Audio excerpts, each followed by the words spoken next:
Hi everyone, welcome back to the channel. This is Jorge Perez from Wutan Shaolin Kung Fu and also instructor at Wutan Boston Chinese Martial Arts Center. Today I want to share something with you fundamental for understanding our tradition, which is the generations of the Wutan lineage. There's a lot of misinformation and I want to explain in details how the generations work in a simple way with examples and looking at the information. During my last visit 2 years ago to Taiwan, Wutan headquarters, I met with Master Johnson Lin, and he spent some time with me explaining the how the generations work. So I wanted to put together this video to explain it to you. Stay with me and let's get to it.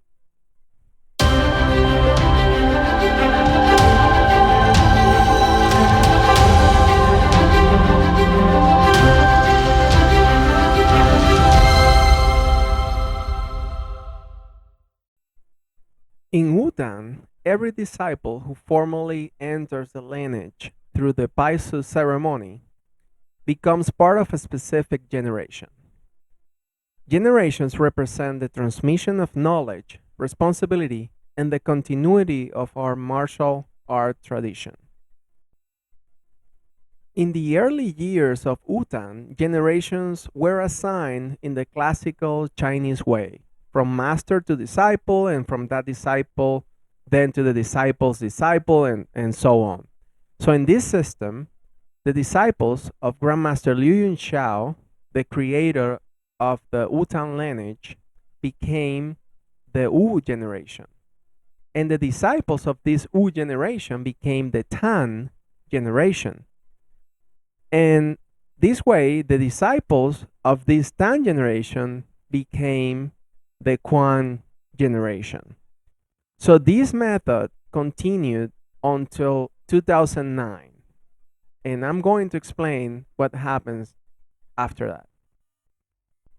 On April 27 of 2009, during the meeting 0908 of the Wutan, an important decision was made. From that point, generations would be determined by the year a disciple completes the Bàishī ceremony, with a new generation beginning every 5 years. This schedule has already been defined up to the year 2070. So after 2070, the cycle will restart again with the Wu generation. And now we'll explain it with a table and also the website from the Wutan headquarters. These are the 16 generations in order.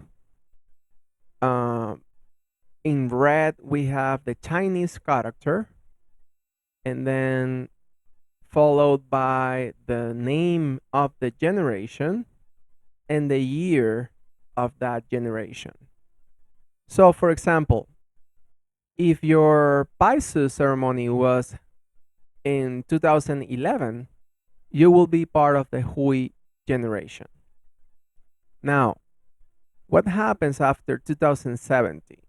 As you can see here in the table, in 2070, starting January 1st, that will be the Yin generation. That means that every person that has his Bàishī ceremony starting in January 1st, 2075, now will be part of the Wu generation.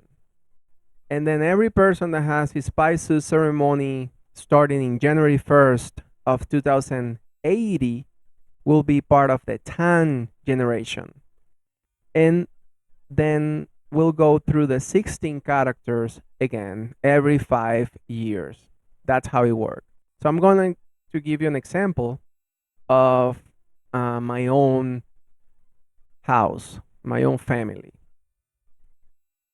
So my Shiye, it's Tai Si Che. He is part of the Wu generation. Okay, he's a disciple of Grandmaster Liu Yun Qiao.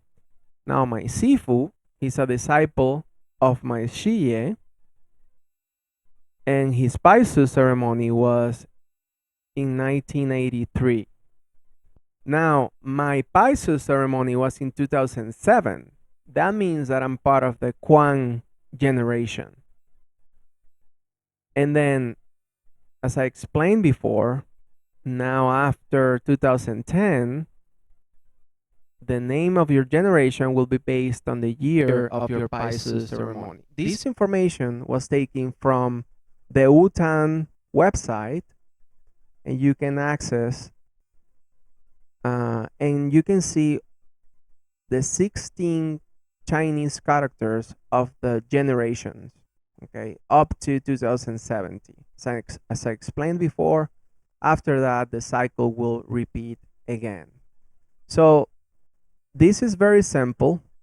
If you have any questions about the generations, please leave your comment here.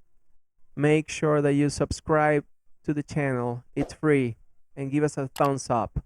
I'll be more than happy to answer any questions that you have. I hope that you find this video educational and helpful for you, so you can share with your friends, with your training partners, with your instructors, and anybody that is interested in knowing about the generations under our lineage.